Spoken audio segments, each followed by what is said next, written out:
Amada iglesia, no existe mejor lugar sino dentro del corazón de Dios.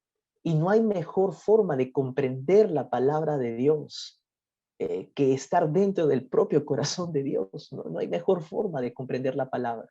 Así que en esta mañana vamos a leerla, vamos a oírla, vamos a entenderla y también obedecerla.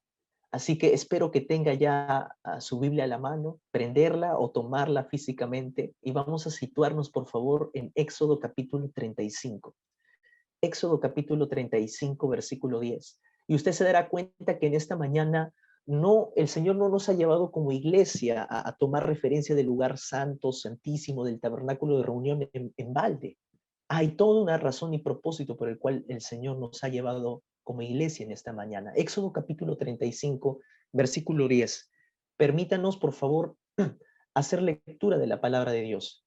Dice así: todo sabio de corazón de entre vosotros vendrá y hará todas las cosas que Jehová ha mandado: el tabernáculo, su tienda, su cubierta, sus corchetes, sus tablas, sus barras, sus columnas y sus basas, el arca y sus varas, el propiciatorio y el velo de la tienda, la mesa y sus varas, y todos sus utensilios, y el pan de la proposición, el calendero del alumbrado y sus utensilios, sus lámparas y el aceite para el alumbrado, el altar del incienso y sus varas, el aceite de la unción, el incienso aromático, la cortina de la puerta para la entrada del tabernáculo, el altar del holocausto, el enrejado de bronce y sus varas, y todos sus utensilios, y la fuente con su base, las cortinas del atrio, sus columnas y sus basas, la cortina de la puerta del atrio, las estacas del tabernáculo y las estacas del atrio y sus cuerdas, las vestiduras del servicio para ministrar en el santuario, y las sagradas vestiduras de Aarón, el sacerdote, y las vestiduras de sus hijos para servir en el sacerdocio. Gracias, hermano Guillermo. Buen día, queridos hermanos. Dios los guarde a todos y cada uno de ustedes. Un domingo más de gracia de Dios que estamos reunidos, confiando en esta gracia del Señor una vez más, que nos sostenga en esta semana que estamos empezando, y darle gracias por todo lo que ha pasado en la semana que estamos también cerrando. Como decía nuestro hermano Guillermo, no es una casualidad que hayamos seguido esta secuencia desde el inicio. Los que se conectaron desde que empezamos, creo que pueden haber captado esto, porque si entró después, a la mitad o un poco antes de esta primer parte, probablemente no lo sintió como los que empezaron el recorrido, y adrede seguimos un recorrido simple, sencillo, del tabernáculo de reunión, que en realidad estaba dividido en 3 partes, pero todo el pueblo en sentido general solo podía acceder a una sola parte, y es el patio principal, el atrio, porque ninguno del pueblo podía acceder al lugar santo. Allí solo entraban los sacerdotes, y menos al lugar santísimo, donde solamente podía entrar el sumo sacerdote. Siguiendo esa secuencia, hemos tomado todo este tiempo de adoración. Siguiendo esta secuencia, entendiendo lo que hay que hacer en el atrio, lo que tenemos que hacer en el lugar santo, ahora que podemos acceder al lugar santo, y mucho más lo que debemos hacer en el lugar santísimo, ¿no? Y así hemos llegado a este punto, ¿no? Como ya habiendo entrado al lugar santísimo donde podemos tener ese encuentro con la gloria de Dios, con la presencia del Señor, ¿qué le puede usted pedir a Dios ahí? ¿Qué le podemos pedir ahí al Señor? ¿No? Creo que fue preciso lo último que dijo nuestro hermano Guillermo al cerrar ese tiempo en la oración.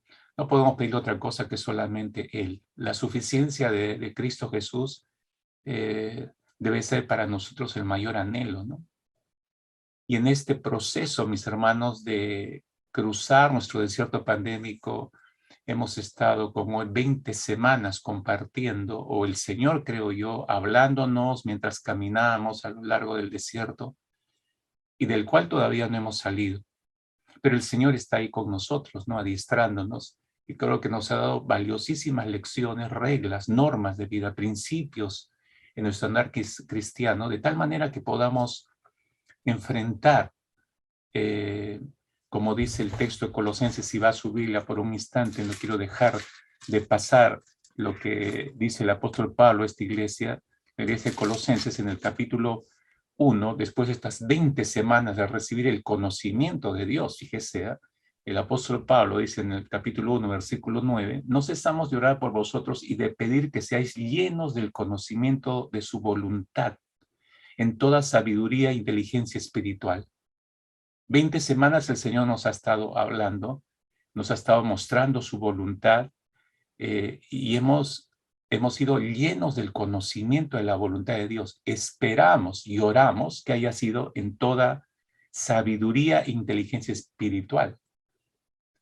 Y ya a este punto quería yo hacer referencia, porque no es solamente ser lleno del conocimiento de Dios. Cualquiera puede ser lleno del conocimiento de las Escrituras.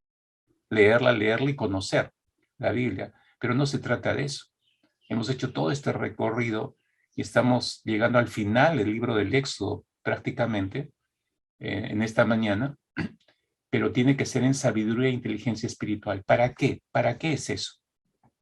Dice el apóstol Pablo en el versículo 10, para que andéis como es digno del Señor, agradándole en todo, llevando fruto en toda buena obra y creciendo en el conocimiento de Dios.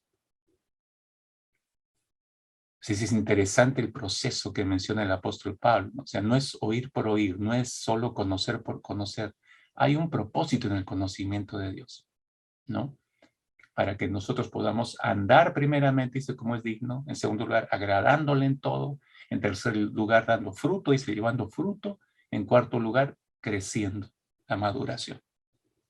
Ese es el proceso. Dios no habla por hablar simplemente. Entonces han sido 20 semanas, mis hermanos, enfrascados a través del libro de Éxodo, caminando con el Señor en medio de este desierto y escuchándole lo que Él tenía que decir. Hemos ido en 20 semanas tomando decisiones, algunos absorbiéndola al máximo, otros simplemente probablemente oyendo, lindo, le pareció buenísimo lo que escuchó de parte del Señor, pero no lo ha hecho parte suya. Ahora, para ninguno de la nación de Israel, y menos para nosotros, ha sido sencillo 20 semanas escuchar la voluntad de Dios. Escucharle a Dios, quizás yo diría, puede ser lo más sencillo.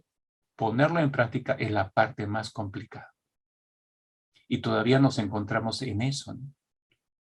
En esta mañana, que entramos a este 10º tema de esta serie Reglas para cruzar nuestro desierto, solamente para hacer un recuento, si me ayuda Jonathan ahí, solamente para hacer un recuento de lo que hasta aquí el Señor nos ha mostrado en 9 reglas pasadas. Digo 20, tendríamos que sumar la primera parte de las reglas para cruzar el Mar Rojo, pero solamente recuerde lo que el Señor nos mostró en esta segunda parte cuando ya entramos en pleno desierto, ¿no? Y espero que hayamos aprendido estas grandes lecciones de fe, ¿no?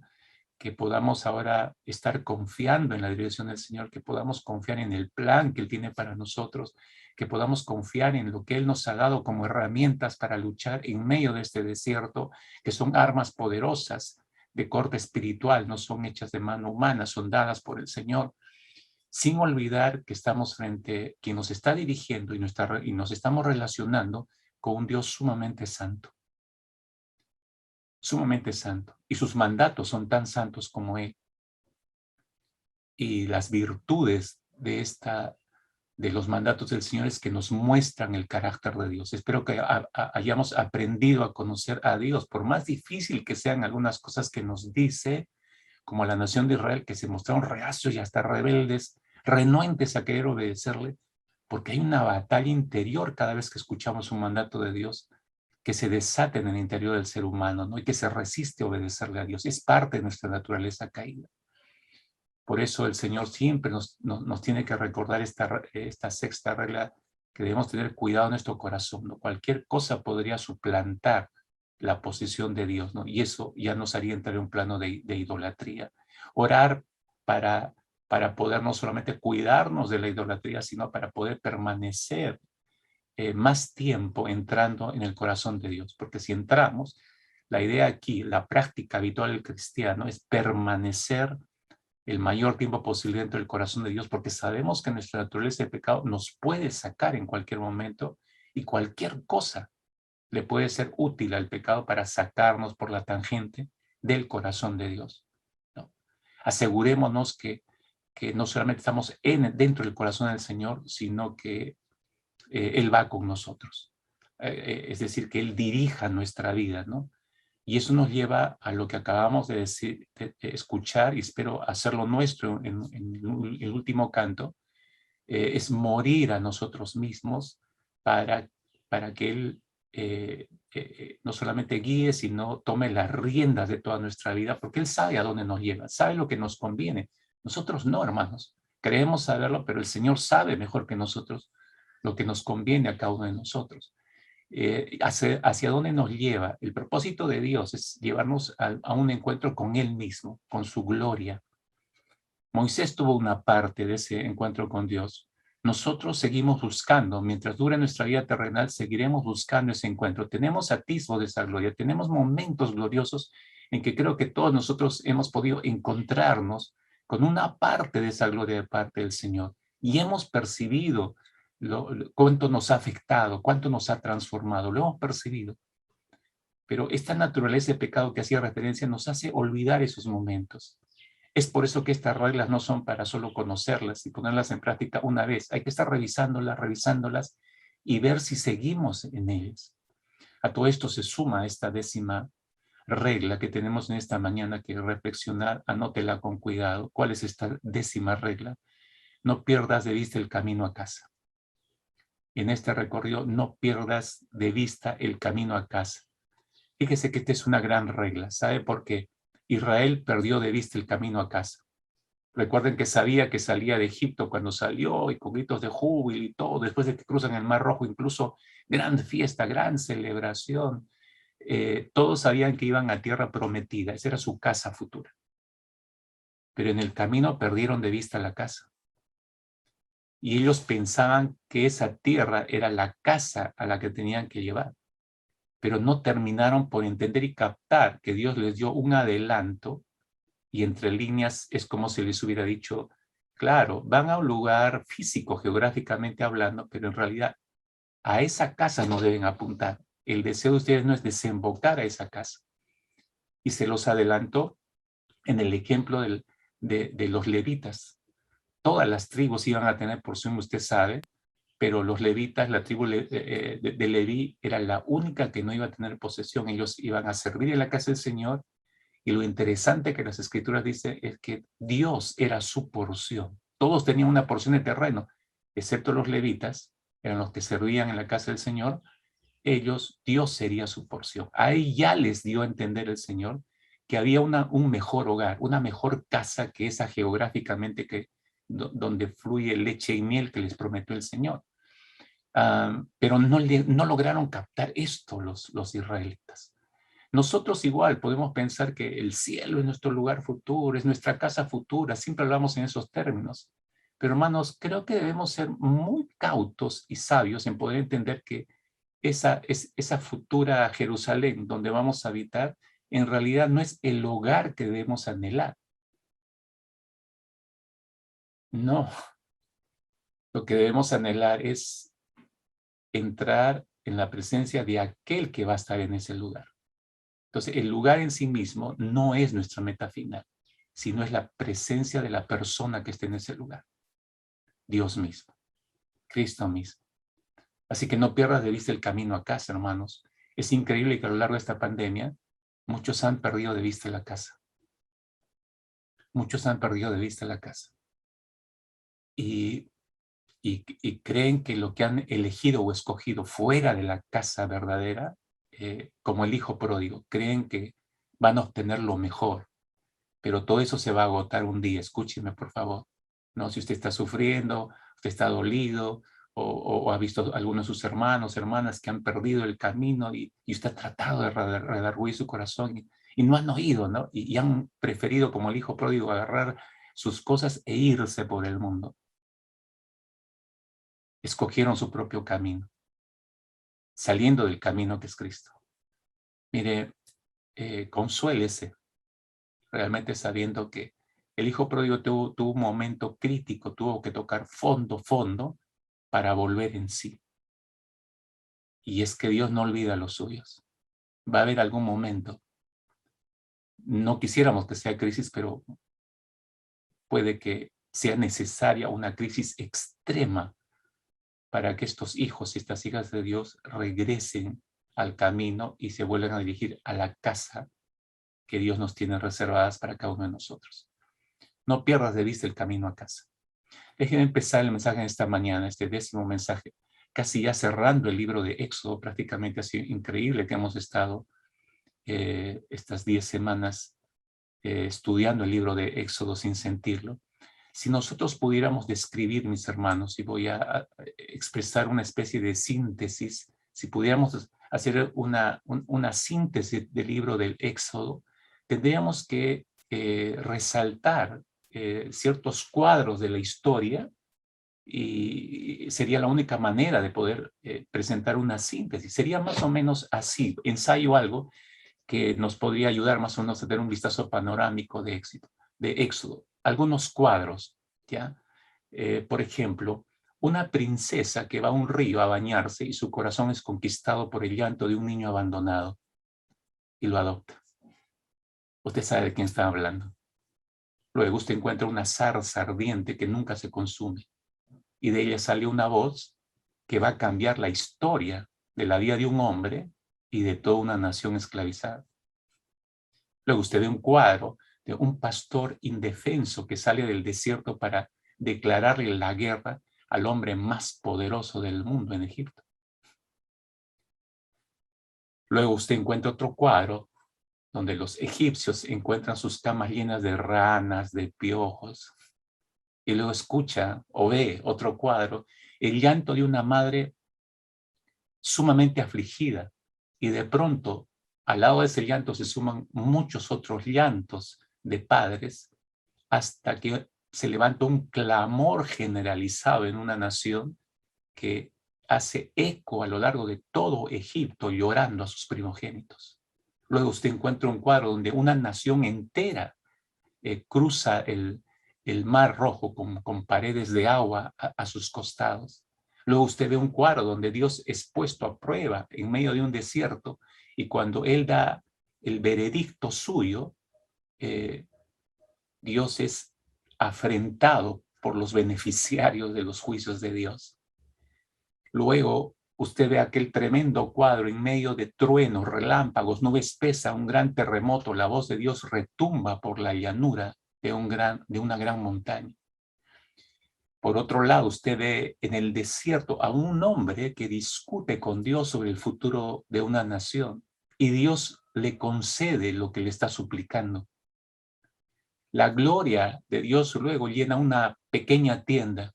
La presencia de Dios desciende sobre esa pequeña tienda, donde particularmente no puede permanecer todo el pueblo de Israel.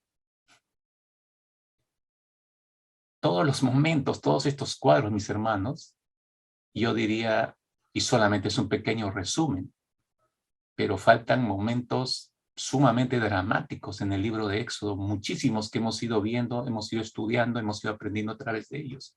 En realidad, hermanos, es una historia que ha capturado una y otra vez la imaginación de mucha gente, incluso no creyente, incluyendo dentro de esos no creyentes a una gran cantidad de productores del cine. Y es que su historia, la historia que encontramos en el libro de Éxodo, es una historia de liberación de la opresión, que ha inspirado a la humanidad entera, ha inspirado movimientos revolucionarios desde los padres fundadores y los revolucionarios ingleses en el siglo XVII, hermanos, hasta las campañas en contra de la esclavitud en el siglo XIX. Y todos los movimientos a favor de los derechos humanos en pleno siglo XX, todos han sido inspirados en el libro de Éxodo. Aquella famosa expresión en boca de Moisés, deja ir a mi pueblo, ¿no? Expresada al faraón cuando fue a mostrarle lo que Dios quería de Israel. Y es que Moisés no lo dijo una sola vez, lo repitió 7 veces a lo largo del libro de Éxodo mientras trataba con el faraón, sobre todo en los primeros capítulos. La primera vez que usa esa frase en Éxodo capítulo 5, usted recordará versículo 1, después dice que Moisés y Aarón entraron a la presencia de Faraón comisionados por el Señor, le dicen de frente a Faraón, ¿no? Jehová, el Dios de Israel, dice así, deja ir a mi pueblo. Así de claro era el mensaje y directo. Bueno, Dios habla así. Nunca ha dejado de ser muy directo el Señor. Deja ir a mi pueblo a celebrarme fiesta en el desierto. Y allí empieza, ¿no? Mientras va conversando con Faraón y se va endureciendo cada vez más, la frase queda como algo que va marcando cada conversación de Moisés con el faraón. Luego volvemos a encontrar la misma frase en el capítulo 7, versículo 16. Luego la volvemos a encontrar en el capítulo 8, versículo 1 y en el versículo 20. Y volvemos a encontrar la misma frase en el capítulo 9, en el versículo 1 y en el versículo 13. 6 veces hasta allí. Y la séptima y última vez que encontramos esta frase en boca de Moisés, la encontramos en Éxodo capítulo 10. La última vez que usa esta expresión con Faraón viene después de la plaga de granizo. En Éxodo capítulo 10, versículo 3, dice que entonces vinieron Moisés y Aarón una vez más a Faraón y le dijeron, Jehová, el Dios de los hebreos, ha dicho así, ¿hasta cuándo no querrás humillarte delante de mí? Deja ir a mi pueblo para que me sirva. Entonces, esta frase ha resonado a lo largo de muchos siglos y ha sido casi como una especie de incentivo para una diversidad de proyectos libertadores en todo el mundo, hermanos. Lo curioso, lo interesante, a donde quiero ir desembocando con ustedes después de estas 19 semanas pasadas, es que al final, llegando al final del libro de Éxodo, somos conducidos a observar la descripción del tabernáculo. Si usted recuerda, en la lectura que ha hecho nuestro hermano Guillermo, si usted retrocede nada más un par de capítulos, nosotros quedamos en este interín cuando Moisés le pide a Dios en el capítulo 32, casi al final, el versículo 18, te ruego que me muestres tu gloria. Y después de eso tuvo nuevamente que subir Moisés para recibir las tablas de la ley por segunda oportunidad y recibir mayores instrucciones sobre qué. Ahí vienen los siguientes capítulos, porque entrando al capítulo 35, que ha leído nuestro hermano Guillermo, versículo 10 hasta el versículo 19, empieza ya la descripción acerca del tabernáculo de reunión. Entonces, y estamos ya casi a 5 capítulos de terminar el libro de Éxodo. O sea, por eso digo, ya al final de toda esta trama tan dramática a lo largo del libro de Éxodo, el autor del libro de Éxodo nos lleva en los últimos capítulos a ver la descripción que Dios da para la construcción del tabernáculo de reunión. Los componentes del tabernáculo, el mobiliario del tabernáculo, las personas que le van a servir, la ropa de los que le van a servir. Nos encontramos con el término de la construcción de todos los elementos, los componentes del tabernáculo, y luego encontramos el armado de todo el tabernáculo, ¿no? La construcción en sí misma de todo el tabernáculo, que en sí era una gran tienda de reunión, ¿no? Una gran tienda de aproximadamente 45 metros de largo por 22,5 de ancho, una tienda rectangular, ¿no? Entonces, encontramos ya hacia el final la construcción del tabernáculo en sí mismo, ¿no? Y luego vemos el momento crucial, ¿no? Después de haber sido levantado el tabernáculo, cómo es que la gloria de Dios desciende sobre esa tienda. Es una historia realmente cautivante, mis hermanos. Realmente es una historia cautivante. Déjenme llevarlo rápidamente esta descripción del tabernáculo y que yo sé que muchos saben, sí, yo sé lo que tiene el tabernáculo, pero dejémonos enseñar por el Señor, porque creo que hay lecciones profundas en este gran tabernáculo donde el pueblo de Israel empezó a entender que era el lugar donde Dios quería encontrarse con ellos. Y ese propósito de Dios es sumamente importante para entender más adelante todo lo que viene ya para la iglesia misma, para nosotros. Mire, la arquitectura, mejor dicho, de todo el tabernáculo refleja una gran realidad para la nación de Israel. ¿Cuál es esa gran realidad? Que las personas todas las personas, toda la nación de Israel estaba todavía exenta de la presencia de Dios debido a su naturaleza de pecado. Esa realidad, mis hermanos, no solamente es válida para la nación de Israel, sino es válida para toda la humanidad, en realidad, para todos nosotros. Estamos exentos de la presencia de Dios. ¿Quién provocó eso? El mismo hombre. Génesis capítulo 3. El punto de partida, de quiebre, mejor dicho, para la relación con Dios. Entonces, lo que hace el Señor es que le da las primeras instrucciones a Moisés, y ahí en Éxodo capítulo 26, versículo 31, lo instruye el Señor a Moisés y le dice, mira, también vas a hacer un velo de azul púrpura, carmesí, lino torcido, será hecho de obra primorosa con querubines y lo pondrás sobre 4 columnas de madera de acacia cubiertas de oro, sus capiteles de oro sobre basas de plata. Pondrás el velo debajo de los corchetes y meterás allí del velo adentro el arca del testimonio, y aquel velo os hará separación entre el lugar santo y santísimo. Miren las instrucciones de parte del Señor, ¿no? Entonces, cuando cualquier sacerdote entraba al lugar santo, usted ya va entendiendo, acá hay una, como le decía al inicio, el hermano Guillermo hizo una descripción y casi ha sido nuestra entrada en medio de nuestra adoración, ha sido, creo yo, un gran preámbulo para entender esto. ¿No? El tabernáculo tenía 3 grandes secciones, ¿no? Esta gran tienda que le he descrito tenía 3 grandes secciones: el patio principal, que el llamado atrio, y dentro de este gran atrio estaba una tienda dividida en 2, el lugar santo y el lugar santísimo. Esas eran las 3 divisiones del tabernáculo en sentido general. Entonces, cuando se entraba al lugar santo, en el tabernáculo, lo que uno hacía, se topaba con una cortina, ¿no? Entraba al lugar santo y uno se topaba con una gran cortina delante, una gran cortina gruesa que impedía el acceso a la tercera sección, al lugar santísimo, donde habitaba la presencia del Señor. ¿Cómo es que estaba decorada esa cortina? Tenía diseños especiales dictaminados por el Señor. Tenía querubines artísticamente bordados sobre esta cortina. Ahora, escuche por favor con atención. Si uno entraba al lugar santo, veía la cortina, ¿no?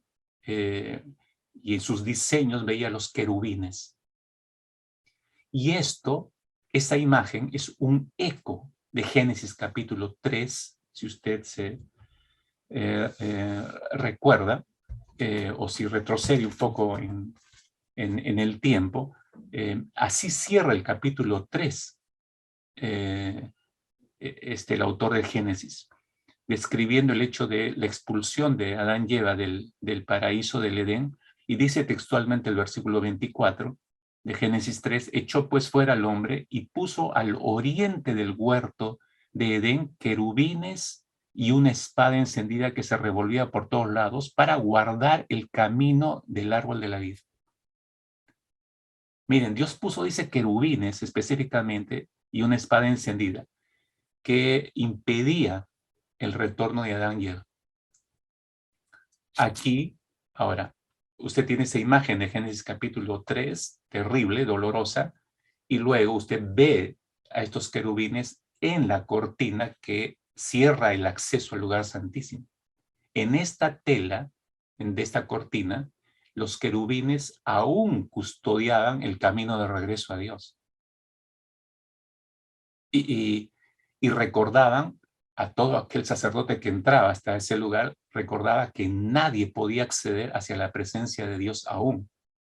Solamente Dios le permitía a un representante del pueblo de Israel, como era el sumo sacerdote, poder ingresar como una concesión de gracia. Y no siempre, una sola vez al año podía entrar a ese lugar para pedir y clamar que los pecados de la nación sean cubiertos por un año más. Entonces derramaba la sangre de un cordero sacrificado sobre el arca del pacto. Pero era una sola vez al año, el inmenso privilegio del sumo sacerdote. Pero fíjese, esas cortinas seguían recordando que el camino de regreso a Dios seguía custodiado por los querubines, que no cualquiera podía regresar. Era imposible hasta ese momento. La arquitectura del tabernáculo, mis hermanos, refleja la geografía del monte Sinaí. Ahora, espero que esto les ayude a entender lo que voy a explicar. El tabernáculo en realidad reemplaza y replica al monte Sinaí, que fue el primer lugar donde Dios quería encontrarse con su pueblo, pero no podían quedarse en ese monte, tenían que seguir camino. Entonces, por eso el tabernáculo, ¿no? Como el lugar en donde Dios se encuentra con su pueblo. El monte Sinaí estaba dividido en 3 zonas, igual como el tabernáculo en 3 grandes áreas. El área en donde estaba el pueblo, que corresponde al patio o al atrio en el tabernáculo, era esa primera sección similar al tabernáculo, ¿no? En las faldas del monte Sinaí, ese era el atrio. Los ancianos, según la determinación de Dios, solo podían subir a la montaña, pero solamente hasta la mitad del camino, hasta un punto. No podían seguir subiendo, solamente Moisés podía seguir ascendiendo hasta el final de la montaña. Entonces, la montaña en donde los ancianos podían encontrarse con Dios corresponde al lugar santo, igual que el tabernáculo. Al lugar santo solo accedían los sacerdotes. Hasta ahí podían entrar. Ningún sacerdote podía entrar al lugar santísimo.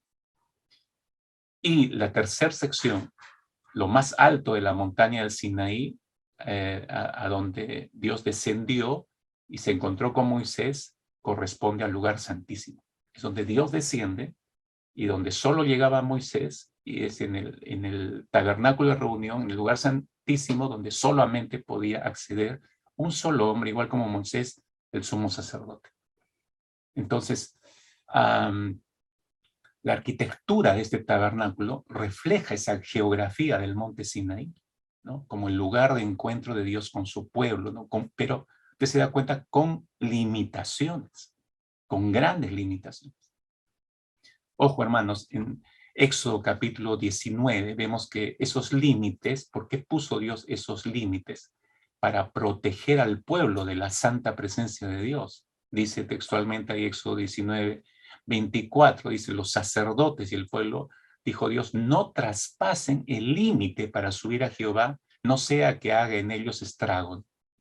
Dios dio esa indicación de forma clara, si usted se percata. Esto, mis hermanos, nos permite entender, por favor, escuche con cuidado lo que voy a decirle. Esto nos permite entender que los querubines, tanto en el jardín del Edén, tanto en las cortinas del tabernáculo como un recordatorio, no protegen a Dios de nosotros, del ser humano. Es al revés. Más bien nos protegen a nosotros de Dios. Espero que usted esté captando esto. Espero que lo esté captando. Por eso es que a Moisés le dijo, no, es que mira, lo que tú estás pidiendo es casi imposible, ¿no? Que ver mi gloria, te mato, Moisés. Ya, está bien. Me has caído tan en gracia. Ok, te voy a mostrar, pero solo mis lomos, no te voy a tapar. Hasta ahí tuvo una concesión el Señor, pero ni siquiera se mostró en absoluto, ¿no? Pero nos protegen a nosotros de Dios, estos querubines. Así que aunque el tabernáculo muestra que es maravilloso vivir con Dios, estar en la presencia de Dios, pero también usted se dará cuenta, delimita el camino hacia Dios. El diseño del tabernáculo resalta el problema del ser humano ante Dios. La descripción de todo el mobiliario del tabernáculo, si usted ha leído el libro de Éxodo, lo que no lo han leído, si usted empieza a seguir conmigo a partir del capítulo 35 y empieza a leer después de la lectura que hizo nuestro hermano Guillermo entre el verso 10 y 19, usted se dará cuenta que parecería como que desordenado. La descripción del mobiliario que empieza a dar Éxodo no está en un orden para nosotros.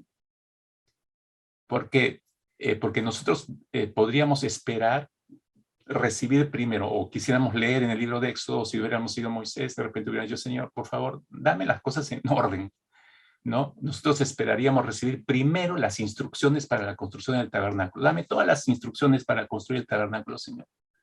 Y luego me das otra lista, la descripción de dónde debo colocar todas esas cosas en el tabernáculo. Pero usted lee Éxodo y el orden está dividido. Lo primero que usted encuentra, primero se describe el arca, ¿no? Si usted está ahí en su Biblia,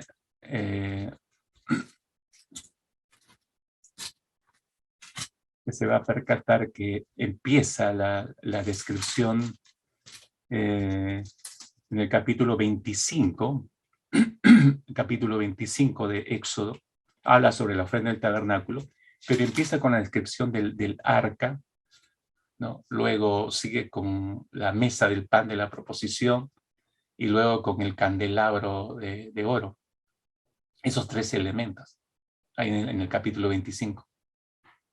Empieza con eso. No empieza, como le decía, con una lista de las instrucciones para construir todas las cosas del tabernáculo y después el listado de dónde deben ir todas estas cosas.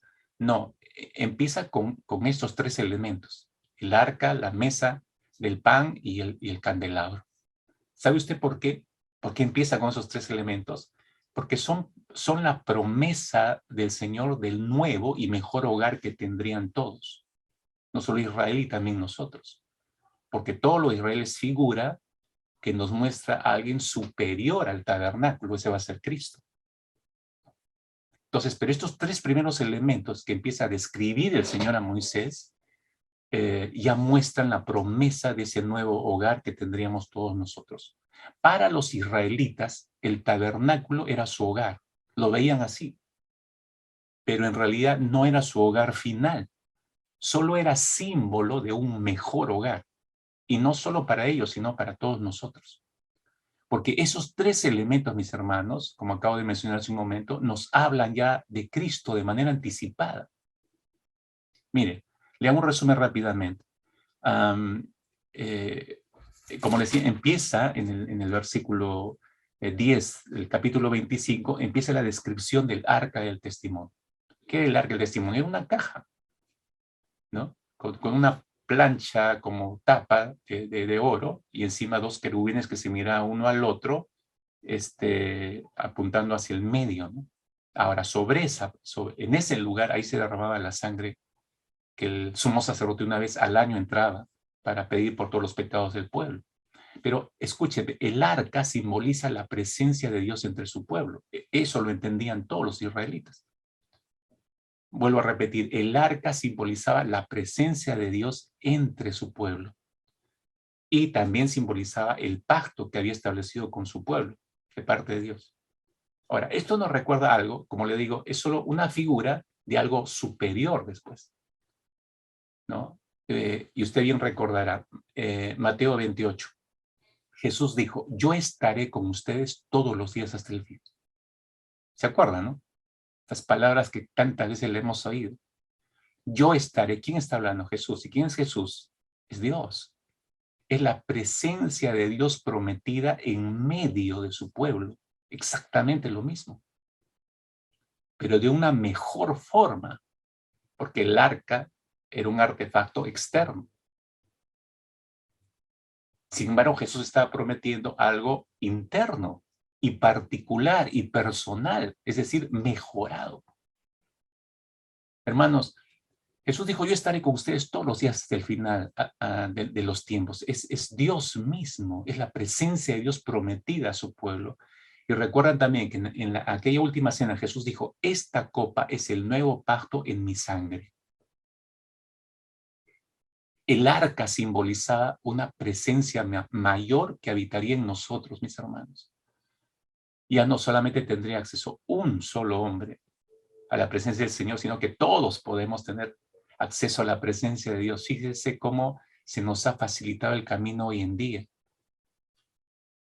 Pero aún a pesar de eso, tenemos que tener procesos como el que hemos tenido, empezando nuestro culto, para entrar a la presencia del Señor totalmente conscientes de lo que significa entrar a esa presencia. Es sencillo entrar así, pero podemos estar sumando condenación para nosotros mismos por entrar mal. Pero el arca, como les digo, simbolizaba la presencia de Dios prometida Y Jesús hace realidad eso. Por eso el arca nos habla simbólicamente ya, anticipadamente, de Cristo Jesús. En segundo lugar, en el relato del capítulo 25, a partir del verso 23, la mesa para el pan de la proposición, ¿no? Empieza a describir cómo es esa mesa que entrando al lugar santo, uno entraba al lugar santo, si pudiéramos entrar físicamente hablando, al frente, como yo decía, tenía la cortina con los querubines que le recordaba que nadie puede entrar ahí, pero si usted miraba a la derecha, hacia la derecha estaba esa mesa, esa pequeña mesa, y ahí encima estaba el pan de la proposición. Literalmente, en el hebreo usted no encuentra la palabra pan de la proposición, sino se lee la mesa del pan de su rostro, porque ese pan estaba delante del lugar santísimo, delante del rostro de Dios, donde habita Dios. Símbolo, hermanos, del sustento permanente de Dios hacia su pueblo. Y esa mesa, el pan de su rostro, también nos habla de Jesús, porque Él es el pan de vida. Recuerdan las palabras de nuestro Señor Jesucristo, Juan capítulo 6, versículo 35, Jesús dijo, yo soy el pan de vida, declaró el Señor. El que a mí viene nunca pasará hambre, y el que en mí cree nunca más volverá a tener sed. El que a mí viene nunca pasará hambre. Escúchenlo bien. Jesús es el pan de vida. Entonces, si aquella mesa simbolizaba ese sustento permanente de Dios a los suyos, cuánto más el Señor ahora que habita por medio de la fe en la vida de cada hijo de Dios, cómo no va a ser ese pan tan sustancioso que nos sostiene, realmente nos sostiene. Luego, versículo 31 del capítulo 25 de Éxodo empieza a describir al candelabro de oro, que era el tercer elemento, ¿no? Cuando se entraba al lugar santo, a la mano derecha estaba el pan de la mesa de la proposición, al lado izquierdo uno volteaba y ahí estaba el candelabro. El candelabro simbolizaba lo que Dios era para su pueblo, luz a su pueblo. Y de ahí, que por lógica pesaba el asunto, si Dios era la luz para ellos, luego les demanda, ustedes tienen que ser luz a las naciones. Ahora, ellos no lo podían hacer por sí mismos y nunca captaron estos. Ellos eran como la luna no tiene reflejo propio o no tiene luz propia. Pero si yo la veo brillante en las noches de luna llena, sí, pero esa luz no es propia de la luna. La luna está reflejando la luz del sol.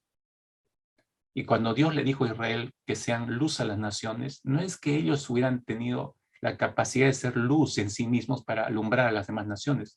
No, lo que Dios les había dicho es, si ustedes guardan una comunión íntima conmigo, así como Moisés la guardó conmigo y resplandeció su rostro, y el resplandor del rostro de Moisés era simplemente el reflejo mío a través de un cuerpo físico, igual a través de ustedes mi gloria se va a reflejar a las naciones. Las naciones verán ese reflejo y creerán. Pero Israel no entendió eso. No logró captar eso. Entonces el candelabro simbolizaba lo que Dios era para su pueblo, su luz, aquel que alumbra su camino, que guíe su camino. Pero también, igual como la mesa del pan de la proposición y el arca, también nos habla de Jesús, que es la luz del mundo. Él mismo lo dijo, Juan capítulo 8, versículo 12, el Señor Jesucristo dijo una vez más, dirigiéndose a la gente, les dijo, yo soy la luz del mundo. El que me sigue no andará en tinieblas, sino que tendrá la luz de la vida. ¿No? El mismo Señor Jesucristo lo mencionó. Ese candelabro, por más precioso que era, porque era de oro, y ambicionado por muchos cuando saquearon el templo, tanto babilonios, romanos, todos buscaban esos tesoros, ¿no? Tan preciado por el tipo de material que estaba construido, por la mística que tenía, pero hay algo mucho mejor que eso, la propia presencia de aquel que dijo que es la luz, ¿no?, del mundo, de Jesús. Entonces, se da cuenta. ¿Por qué empieza a hablar de estos tres elementos? Porque ya está adelantando. Cuando usted compra una casa, usted no piensa primero en arreglar el jardín. Lo primero que usted, quiero que se sienta como una casa. ¿Qué hago? Que le ponga un sofá, no sé, adorne un par de cosas más ahí en la sala para que tenga ambiente de hogar. Ya, eso es más o menos lo que está haciendo Dios cuando menciona estos tres elementos. Está adelantando ya, como decía, una promesa de un mejor hogar que tendríamos todos. Nosotros, no solamente Israel. Ahora, en esta secuencia, luego, a continuación, capítulo 26, estoy de Éxodo, se describe, empieza la descripción del tabernáculo, el cual la estructura del tabernáculo, me refiero, retrata el problema, decía hace unos instantes, del pecado del hombre frente a la santidad de Dios. Por eso nos muestra que nuestro camino a casa está obstruido por la cortina y los querubines. Entonces, en esa descripción que es el capítulo 26 del tabernáculo, ya desemboca el capítulo 27 y nuevamente regresa la descripción de los demás elementos del mobiliario, como el altar de bronce, ¿no? Y el atrio mismo del tabernáculo. Ya empieza a describir los demás elementos del tabernáculo y su mobiliario. Y ahí se describe el altar de bronce, ¿no? Porque Dios está representando la solución al problema, ¿no? Aquí, el camino de regreso a Dios a través de la sangre del sacrificio de Cristo Jesús.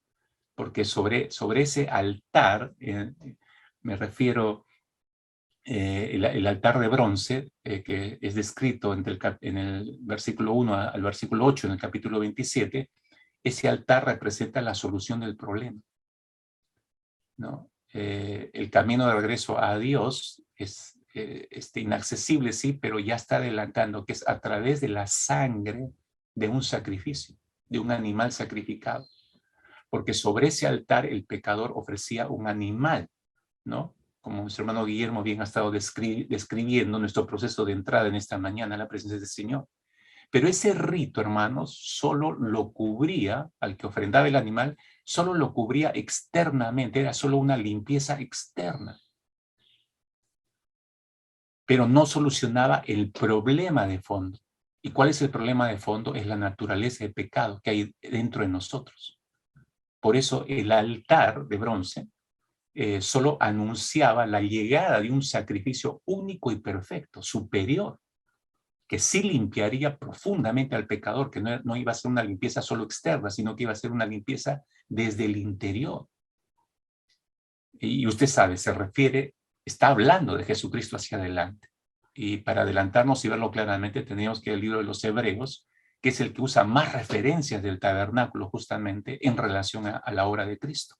Hebreos capítulo 9, versículos 13 y 14, dice allí el autor a los Hebreos, que se cree que fue el apóstol Pablo, dice, la sangre de machos cabríos y de toros y las cenizas de una novilla rociadas sobre personas impuras, las santifican de modo que quedan limpias por fuera. Es clarísima esa frase.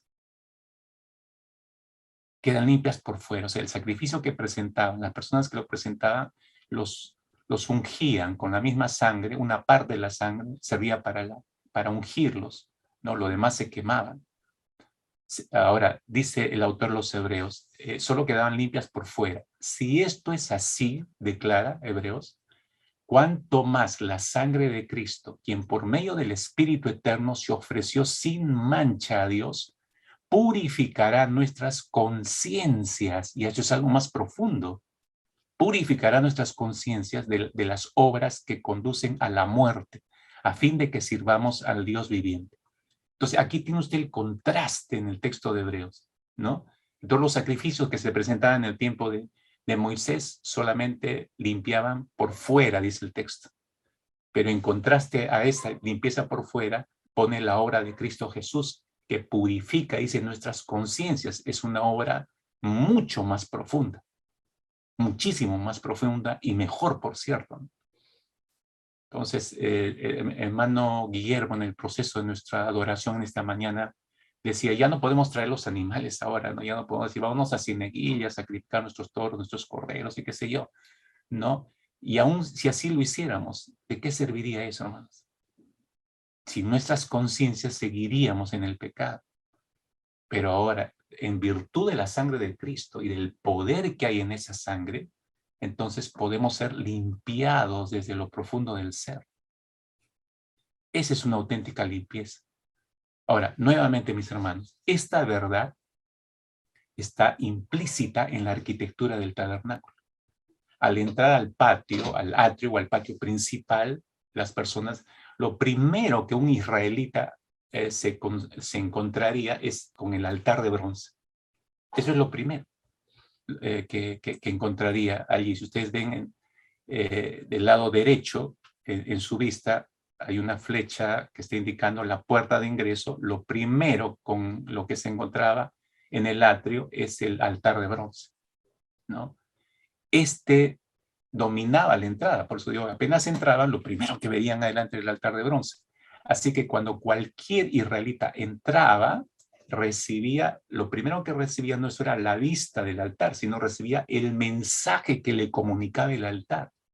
¿Y cuál era el mensaje que le comunicaba el altar? Este era el mensaje que el altar le comunicaba. Mereces morir por tus pecados. Mereces ser excluido eternamente de la presencia del Señor. Es decir, todos merecemos el infierno. Ahora, ese mensaje era claro para israelita. Entraba y era consciente de eso, que él merecía morir por sus pecados, que no merecía entrar a la presencia del Señor, que estaba excluido de la presencia del Señor. Ese mensaje de golpe lo recibía en su conciencia. Pero un sacrificio, ¿no? Un sacrificio que él presentaba, es decir, a través de ese sacrificio moría un animal en lugar del israelita. Entonces tomaba el castigo que ellos merecían por los pecados que habían cometido. Entonces ese animal inocente moría en el lugar del ofrendante. Y así era cubierto su pecado, no era limpiado en esencia lo profundo de su conciencia, era cubierto su pecado. Entonces, ese era el mecanismo que utilizaban, pero el israelita entrando al mirar el altar de bronce, al acercarse al altar de bronce para entregar su ofrenda al sacerdote, entendía el mensaje: mereces morir por tus pecados, mereces estar excluido de la presencia del Señor. Y en algo aliviaba eso su conciencia, el hecho de la presentación del sacrificio, y saber que Dios, ese olor grato que subía de ese animal sacrificado, como si fuera él mismo, ¿no? El animal tomaba su lugar de él, entonces tenía algo de alivio en su conciencia, pero no limpiaba la profundidad de sus pecados. Ahora, se da cuenta el lenguaje del tabernáculo. Todo habla acerca de Cristo Jesús. Un mejor hogar. Ellos pensaban que era su hogar, lo veían como su hogar, pero no era su hogar final, ¿no? Pero lo que ellos podían ver por encima del altar de bronce era ya la gran tienda, ¿no? El lugar santo y el lugar santísimo al que no podían tener acceso. Ahora, por favor, escuche con cuidado lo que voy a mencionarle a continuación. El tabernáculo mismo, esta gran tienda dentro del gran patio, probablemente, no probablemente, es lo más preciso, es que nos continúa hablando acerca de esta gran obra que vendría a través de Cristo Jesús.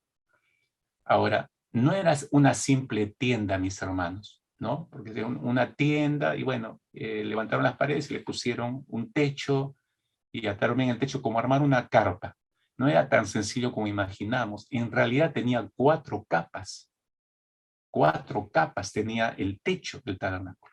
Ahora, esta figura nos va a ayudar a entender lo que quiero explicar, la riqueza del contenido y el significado de estas 4 capas. Acá están disgregadas las 4 capas desde el interior del tabernáculo hacia afuera, ¿no? hacia la última capa. La primera capa es la más interior, ¿no? Es la que tenía contacto con el tabernáculo en sí mismo, y esa es la que los sacerdotes cuando entraban, es la que podían observar sobre ellos. ¿No? Era de lino, era un material muy preciado, ¿no? Muy preciado, y era de color azul. En realidad era una combinación de colores, pero prevalecía el de color azul. ¿Por qué? Porque representaba los cielos. Representaba los cielos. El único que podía mirar este techo, digamos, este telar, era solamente el sacerdote. Todos los sacerdotes al entrar al lugar santo podían apreciar ese primer telar. Ahora, que en realidad era, como decía, una combinación de colores. Había 3 colores, según se nos declaran en las escrituras. Era azul, púrpura, azul, púrpura y carmesí. 3 colores, ¿no? De este primer telar, ¿no? Que cubría el tabernáculo. El azul, como decía, es el color propio del cielo, ¿no? Y ese color nos hablaba a los sacerdotes y nos habla a nosotros del carácter celestial del Hijo de Dios, el carácter divino del Hijo de Dios. El color carmesí es el color de la tierra y nos recuerda la gloria terrenal del Hijo del Hombre, ¿no? Que se hizo hombre y habitó en medio de nosotros. El color púrpura es la combinación de azul y carmesí. Y eso señala aquel día cuando la gloria de lo celestial y la gloria de lo terrenal, hablando de Cristo, tendrán su manifestación en su bendita segunda venida. Todo ojo lo verá, dice la Escritura, porque vendrá un cuerpo glorificado, por cierto. Por eso digo, la gloria de lo celestial y la gloria de lo terrenal hallan su conjunción en la persona de Jesucristo y todos lo verán cuando venga por segunda vez. Todo ojo lo verá, dice la Escritura. Entonces, ese primer telar azul, púrpura y carmesí, fíjese el tremendo mensaje que está transmitiéndonos. Los sacerdotes eran los únicos que podían ver ese primer telar. La segunda capa, como usted ve en la figura, esa capa estaba hecha de pieles de cabra. Pieles de cabra. Y esas pieles de cabra representan las vestimentas que Dios proveyó para cubrir la vergüenza de Adán y Eva cuando pecaron. Esta cubierta nos habla evidentemente, de una cubierta superior, que es Cristo, ¿no? Porque observe usted lo que dice el apóstol Pablo. Cuando escribe su carta a los Gálatas, capítulo 3, versículo 27, dice, porque todos los que habéis sido bautizados en Cristo, ¿no? De Cristo estáis revestidos. De Cristo estáis revestidos. Ahora, porque es un contraste en realidad. Si usted recordará en el libro de Génesis, cuando Adán y Eva pecan, apenas entra el pecado, el Señor cubre la desnudez de ellos, ¿no?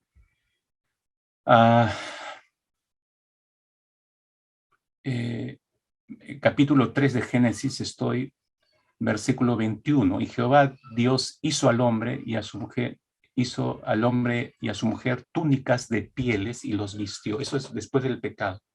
Están desnudos y Dios dice que les hizo túnicas de pieles y los vistió.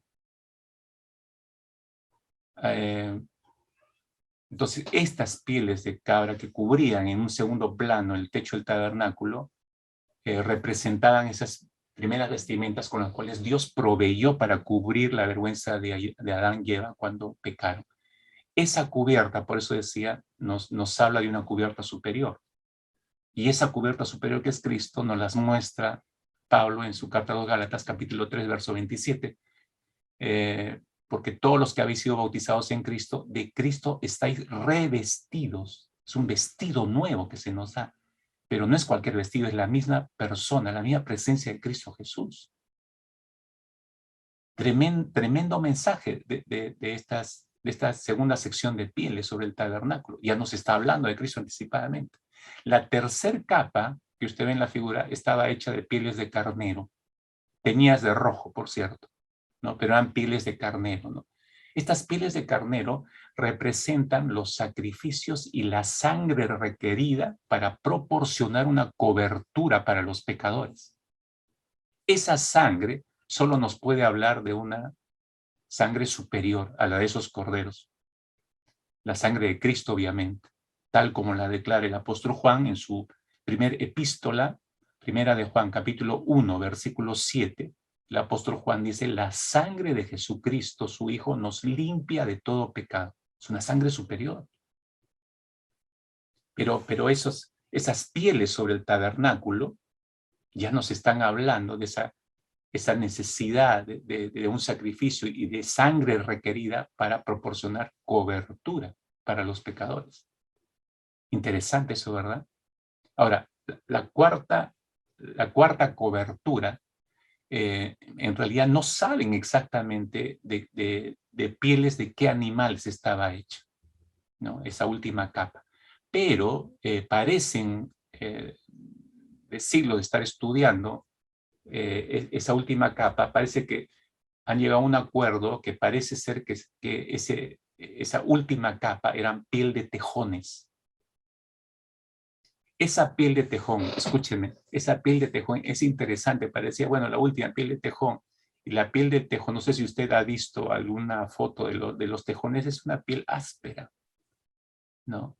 Uno no podría decir, me voy a hacer una chompa de piel de tejón, no. No, no es muy fina, es algo fea la piel de tejón.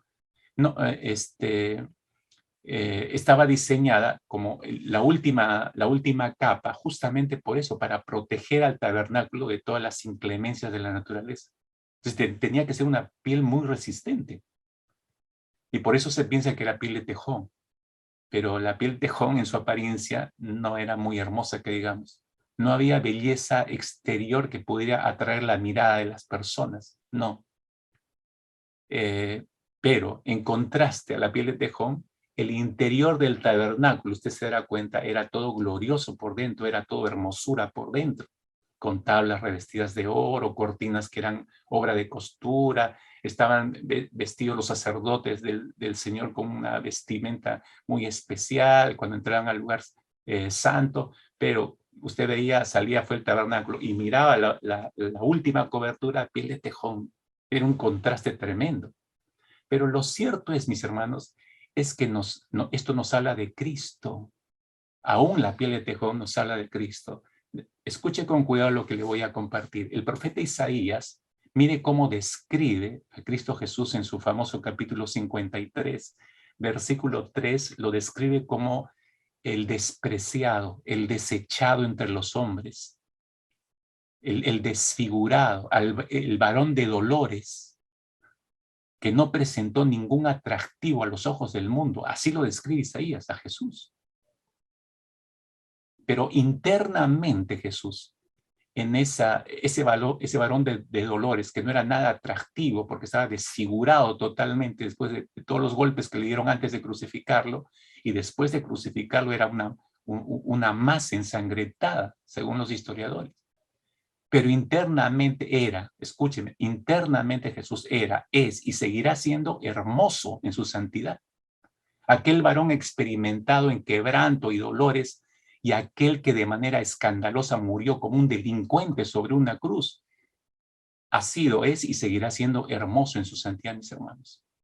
Mire, y escuche con cuidado lo que le voy a mencionar. Un día futuro, cercano, creo yo, este bendito Señor y Salvador se sentará en su trono, la mano horadada, ¿no? por los clavos, empuñará el cetro de poder universal, y sobre sus sienes, una vez brutalmente coronadas con espina, van a reposar las muchas diademas reservadas para él como rey y señor, según lo que nos muestra el cuadro de Apocalipsis capítulo 19. Entonces, será quitada la cubierta de cueros de tejón y todos veremos al hermoso rey de reyes y señor de señores. ¿Se da cuenta? Ese será un momento glorioso, del que su iglesia no estará apartada. Seremos testigos de eso, le veremos como él fue, le conoceremos como él fue, como siempre fue, en el esplendor de su hermosura.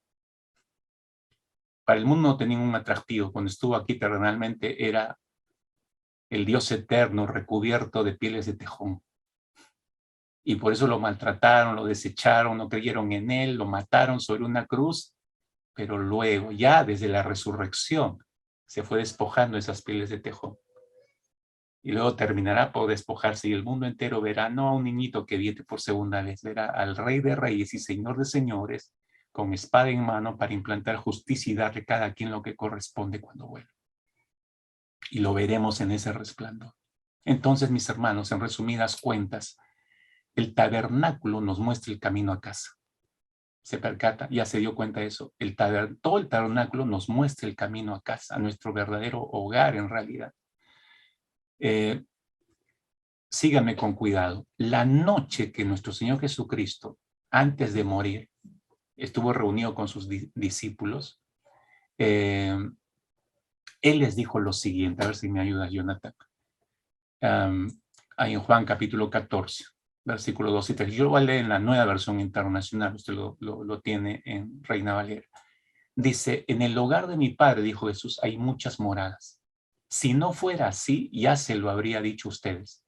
Voy a prepararles un lugar y si me voy y se los preparo, vendré para llevarlos conmigo, así ustedes estarán donde yo esté. Qué hermosas palabras, qué esperanza que da volver a recordar esto, lo que el Señor va a hacer con todos nosotros. Pero fíjese lo que está diciendo el Señor. Esto se los dijo la noche antes de morir. Jesús prepararía un lugar para nosotros en la casa de Dios. Eso le está diciendo. Los discípulos no lo entendían, porque fíjese lo que le dijeron versículo a continuación. Le escucharon decir eso, pero no le captaron. Entonces le preguntaron, Señor, no sabemos a dónde vas, así que ¿cómo podemos conocer el camino? Le preguntaron al Señor. Es ahí donde Jesús le responde y le dice, yo soy el camino. Yo soy el camino. Jesús, en otras palabras, Jesús es el camino a la casa, a nuestro verdadero hogar. ¿Por qué, hermanos? Porque Jesús es el camino, porque Jesús es el sacrificio. Él es el sacrificio que terminó con todos los demás sacrificios en el Antiguo Testamento. Él es el sacrificio al que señalan todos los sacrificios hechos en ese famoso altar de bronce en el tabernáculo. Supera a todos ellos. Pero esos sacrificios ya hablaban del supremo sacrificio de Cristo. Cuando murió en la cruz Cristo, tomó nuestros pecados, usted sabe, y llevó el castigo que nosotros merecíamos. Jesús preparó un lugar en la casa de Dios al morir en nuestro lugar. ¿Me escuchó? Jesús preparó un lugar en la casa de Dios al morir en la cruz, y ese lugar especial es para cada uno de nosotros. Por eso le vengo diciendo hace rato que en la arquitectura del tabernáculo y en el templo que posteriormente lo reemplazó, porque el tabernáculo no fue para siempre. Durante el tiempo que estuvieron en el desierto duró el tabernáculo, casi 40 años. Y luego desapareció el tabernáculo y fue reemplazado por un templo ya físico. Salomón se encargó de construir el primer templo. Ahora, en la arquitectura del tabernáculo y de ese templo que lo reemplazó, seguía habiendo la cortina. Había una cortina y ahí seguía ese gran símbolo, hermanos, de la inaccesibilidad del hombre hacia Dios. Era para seguir recordándonos, no todos pueden entrar a la presencia del Señor. Es inaccesible la presencia de Dios a cualquiera. Al pararte frente a esa cortina, si hubieras podido pararte, si hubiéramos podido pararnos frente a esa gran cortina, como te dije hace un rato atrás, a la derecha tenías la mesa del pan de la presencia o la mesa del pan de su rostro o la mesa del pan de la proposición, y a la izquierda estaba el candelabro de oro. Ambos elementos, la mesa del pan de la proposición y el candelabro de oro, ambas cosas prometían una relación con Dios. Prometían una relación con Dios. Pero frente, o sea, si pudiéramos estar en ese lugar, no imagínense estar en ese lugar. Entonces usted veía la mesa del pan de la proposición y prometía una relación con Dios. Dios es el pan, representa esa mesa, el sustento que Dios me da, y eso me habla de, ¿por qué me da? Porque soy suyo, soy su pueblo, se habla de relación. Miraba a mi otro costado, el gran candelabro de oro, Dios es la luz para nosotros. ¿Por qué me guía? ¿Por qué se interesa? Porque soy su pueblo, habla de relación.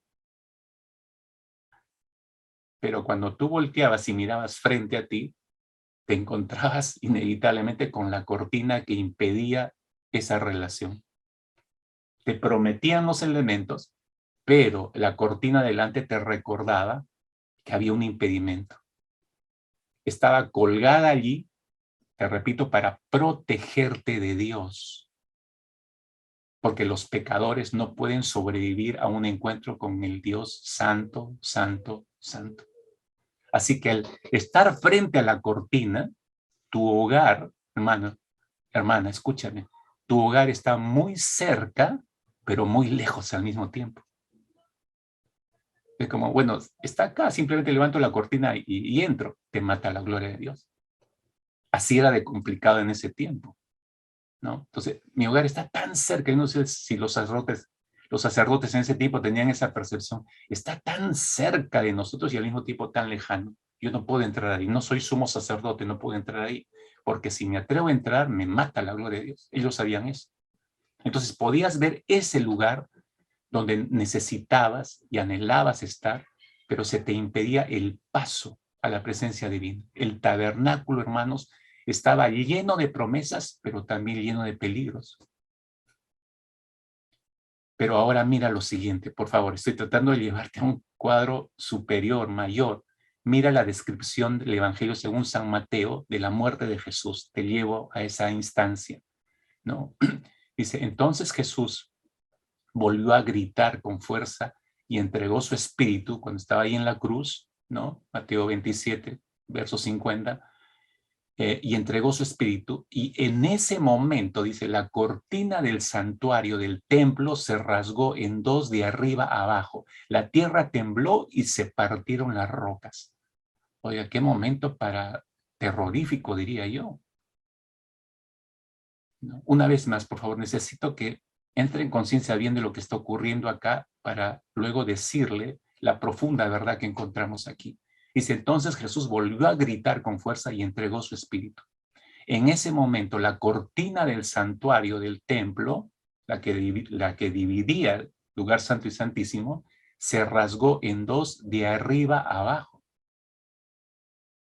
La tierra tembló y se partieron las rocas. Mire, una vez más, escuche con cuidado. Lo llevo otra vez hacia la cruz. Cuando Jesús moría sobre la cruz, la arquitectura del tabernáculo o en el templo sufrió un cambio radical. Un cambio totalmente radical, que hasta ese momento nunca había ocurrido en el tabernáculo y menos en el templo. El camino hacia el hogar de Dios, hacia la misma presencia de Dios, fue abierto. Mientras Jesús moría, ese camino quedaba abierto. La arquitectura del tabernáculo, del templo, sufrió drásticamente un cambio radical. Nunca más ese velo impediría el acceso a la presencia del Señor. A partir de ese instante quedaba totalmente abierto.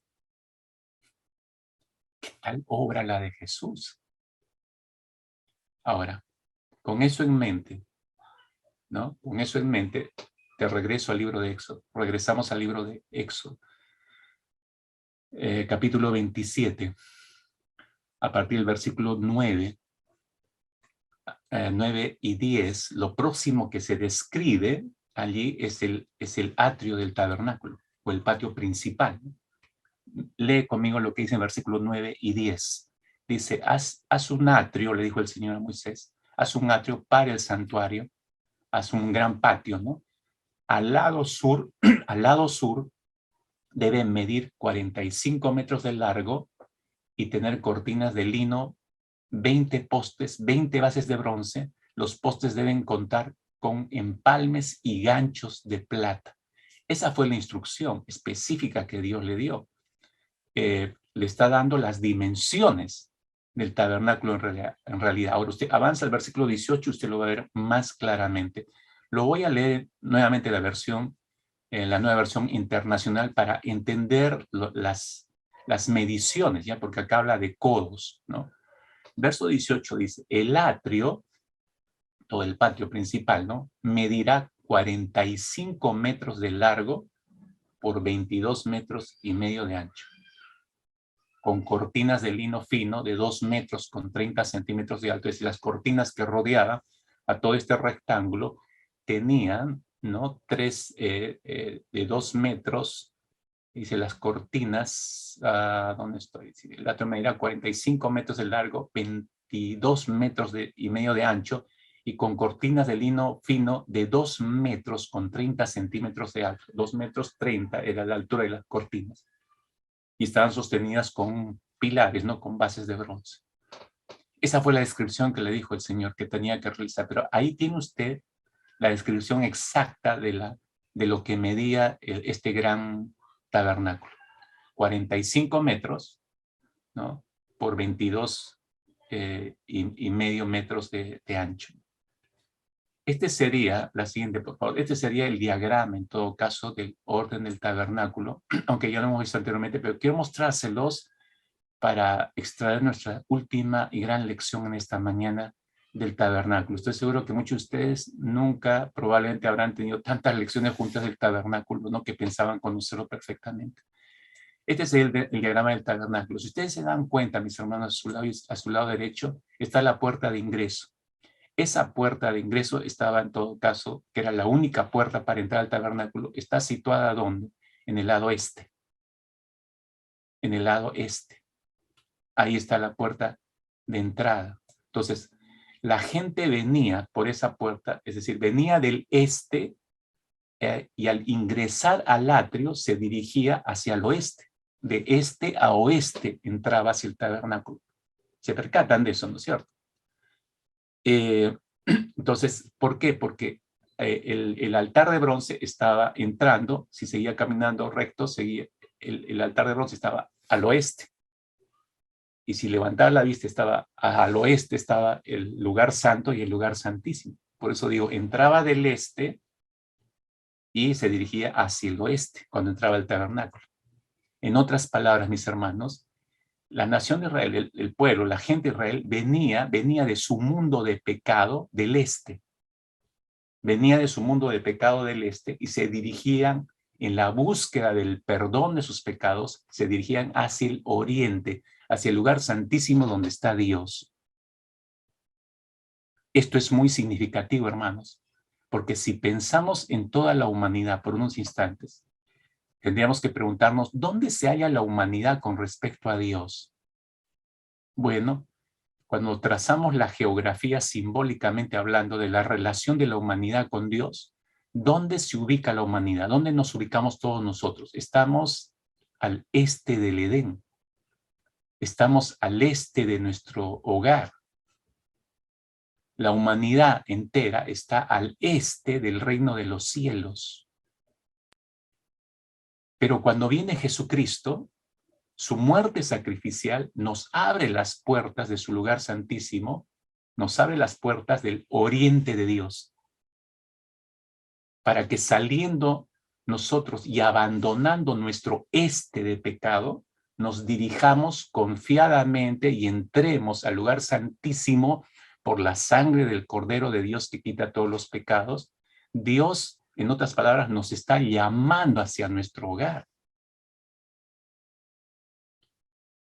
Mire, cuando nosotros nos hemos alejado, y cuando nos hemos alejado mucho de nuestro hogar, vale decir de la presencia de Dios, cuando nos hemos apartado de su lugar santísimo y nos hemos adentrado hacia nuestro este, es decir, dejamos de caminar hacia oriente y nosotros que veníamos de vida de pecado del este, nos abismamos más en dirección este. Son los que han abandonado el camino del Señor, o sea, ya no vamos en la dirección del lugar santo, de la presencia del Señor, vamos en sentido contrario. Por eso digo, nos metemos más hacia el este, como el hijo pródigo.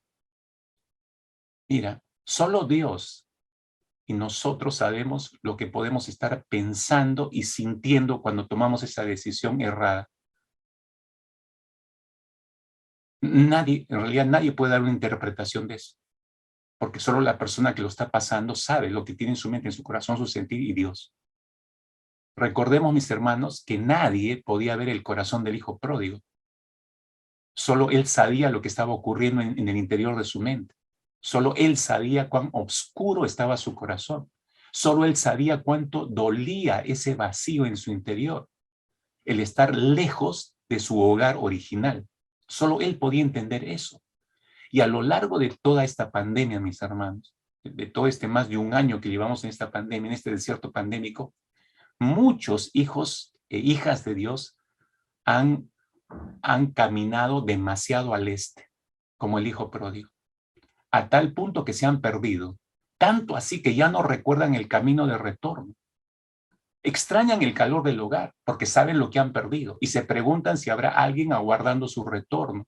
¿Habrá una comida caliente preparada para mí? ¿Habrá alguien esperándome? Está la oscuridad de estos hermanos y hermanas. Y estoy hablando de hermanos porque el hijo pródigo era un hijo, no era un extraño. O sea, el que se fue de la casa paternal, que salió del lugar santísimo, era hijo, no era cualquiera. Por eso estoy hablando a todos los hijos que a lo largo de esta pandemia, a todas las hijas que a lo largo de toda esta pandemia se han dirigido más hacia el este. Yo no sé, no soy el juez, no sé por qué han elegido irse más hacia el este, pero en el este no vas a encontrar nada, excepto más pecado y más oscuridad. Por eso algunos creo que se han adentrado tanto hacia el este que ya no identifican el camino de regreso. Se han endurecido tanto que ya no identifican el camino de regreso. Algo en el interior, en lo profundo de su ser, por más que lo nieguen, porque esa es la naturaleza de un hijo redimido, desean ver a lo lejos de su oscuridad, desean ver una pequeña luz de su hogar. Y eso sería suficiente para ellos o para ellas para reorientarse y saber qué rumbo tomar. Porque si les preguntan, se creen autosuficientes, no, si estoy bien y que yo no necesito de nada, pero extrañan el hogar, pero no lo admiten. Y si quieren regresar, no pueden, porque ¿por dónde era? No me acuerdo, todo está oscuro. Si hubiera tan solo una luz, ¿cuál luz? La de su hogar. Déjenme decirles, por favor, déjenme decirles a todos los extraviados en esta mañana, a todos los hijos, hijas extraviados, alejados del hogar de Dios, a todos ellos déjenme recordarles algo que espero que les dé esperanza en esta mañana, verdaderamente que les dé esperanza. Observe usted lo que dice Éxodo capítulo 27, versículo 20 y 21, y así cierra ese capítulo, versículo 20 y 21. Dios le dijo a Moisés, y mandarás a los hijos de Israel que te traigan aceite puro de olivas machacadas para el alumbrado, para hacer arder continuamente las lámparas. Subraya eso, por favor. Para hacer arder continuamente las lámparas. En el tabernáculo de reunión, afuera del velo que está delante del testimonio, las pondrá en orden Aarón y sus hijos para que ardan delante de Jehová desde la tarde hasta la mañana como estatuto perpetuo de los hijos de Israel para sus generaciones. Buenas noticias.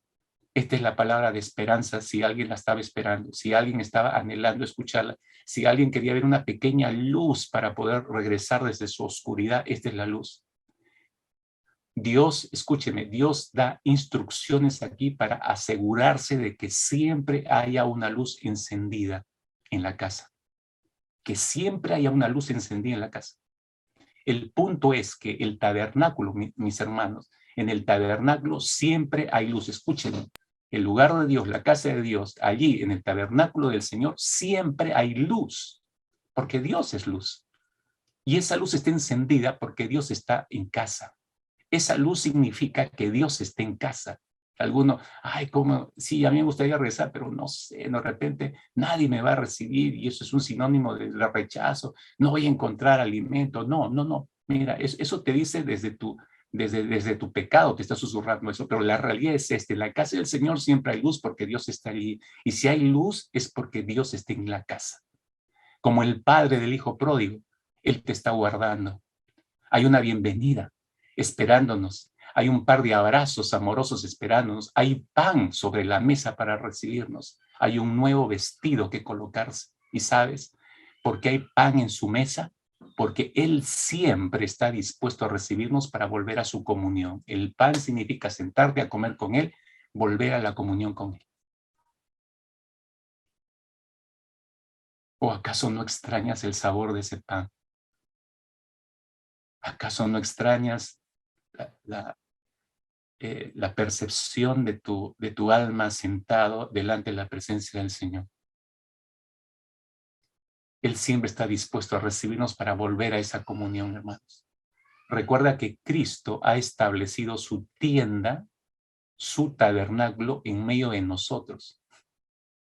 El apóstol Juan dice eso en su evangelio, en el primer capítulo, ¿no?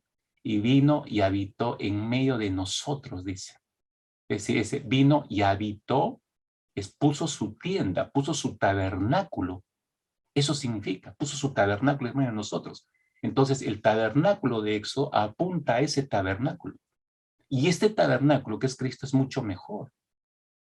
Todo el tabernáculo fue diseñado para mostrarte esto, mi hermano, para mostrarnos esto y darnos seguridad y darnos esperanza. Déjame terminar, porque el tiempo se me fue. Ahora noten, por favor, un detalle más para terminar. Al final del capítulo o del libro de Éxodo, cuando termina la construcción del tabernáculo, cuando la gloria del Señor se acerca, esto es glorioso, ¿no? Fíjese, estoy en versículo 34, lea conmigo, por favor.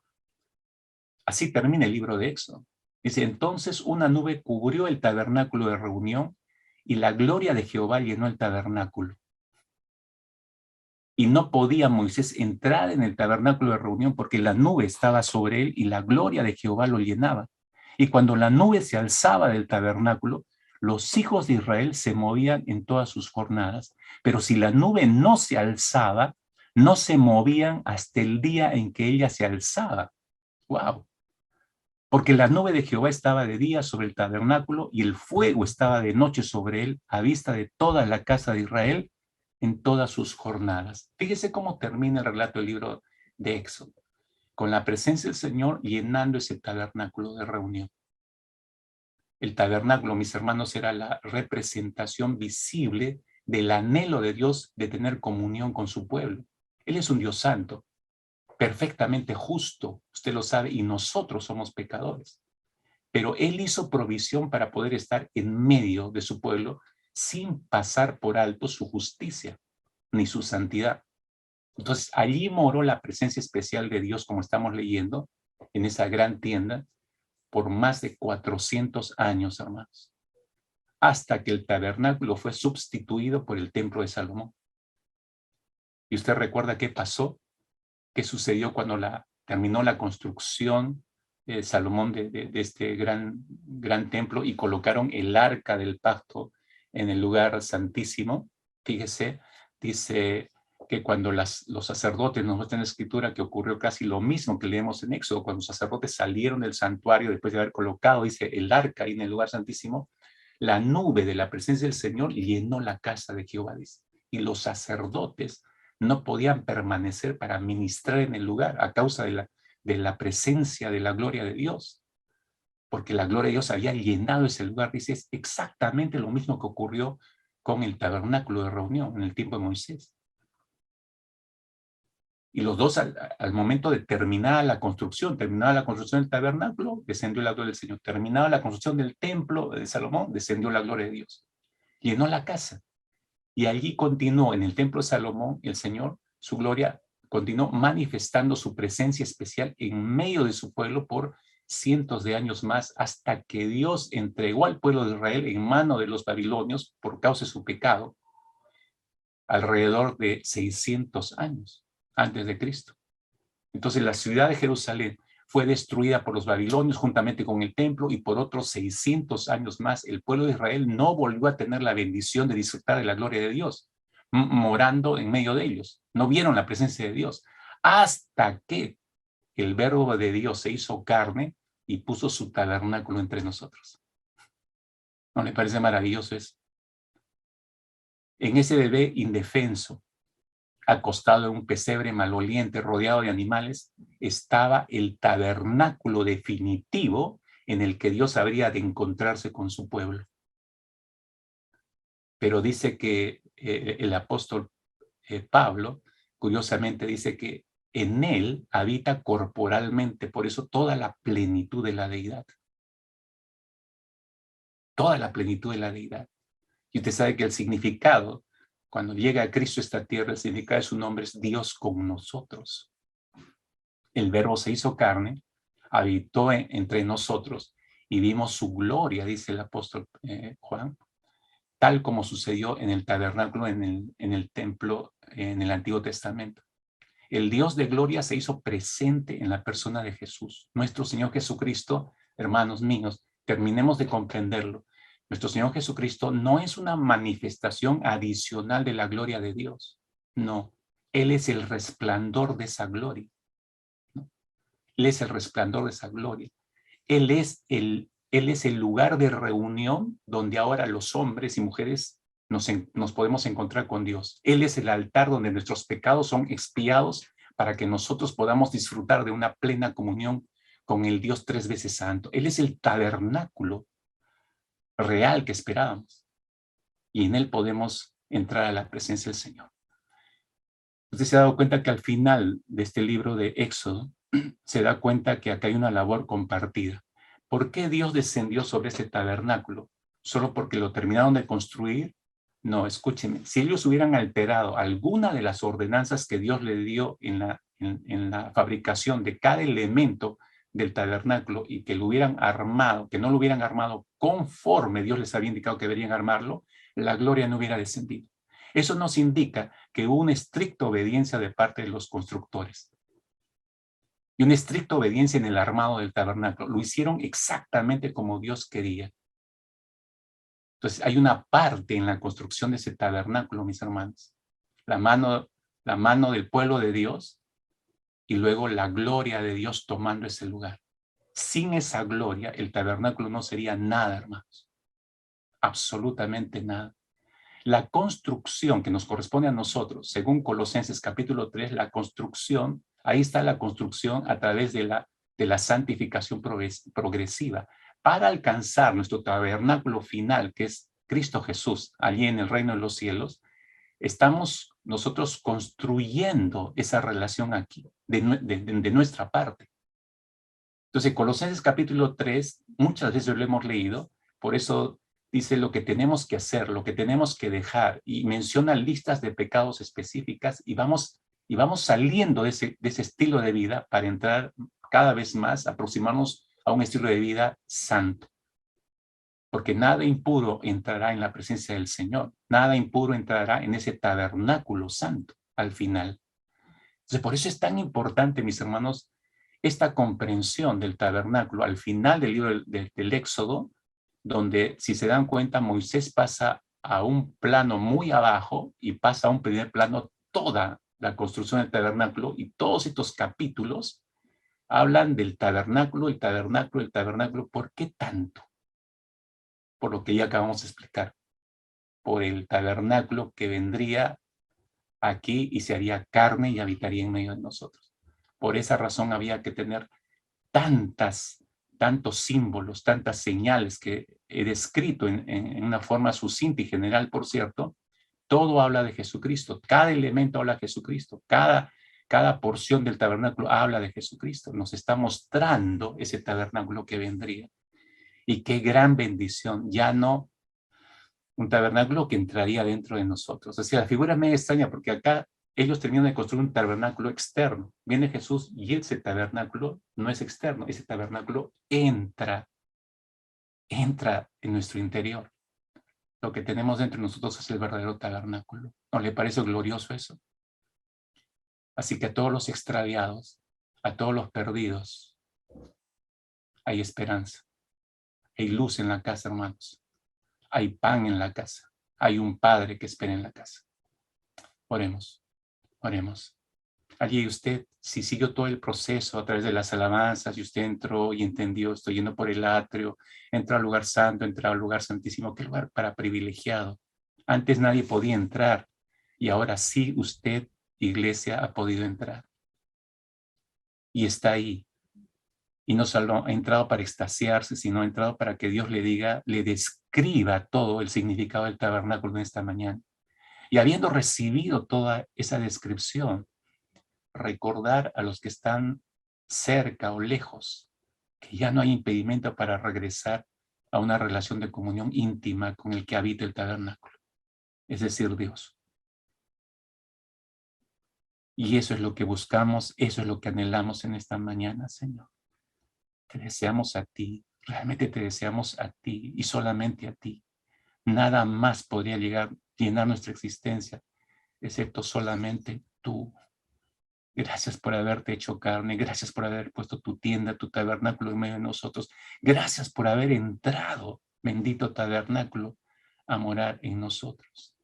De hecho que te necesitamos y mucho más los extraviados que están lejos, pero mucho más también nosotros, si hemos permanecido cerca. Señor, a pesar de eso, aún seguimos necesitando de ti, Señor Jesucristo, mucho más.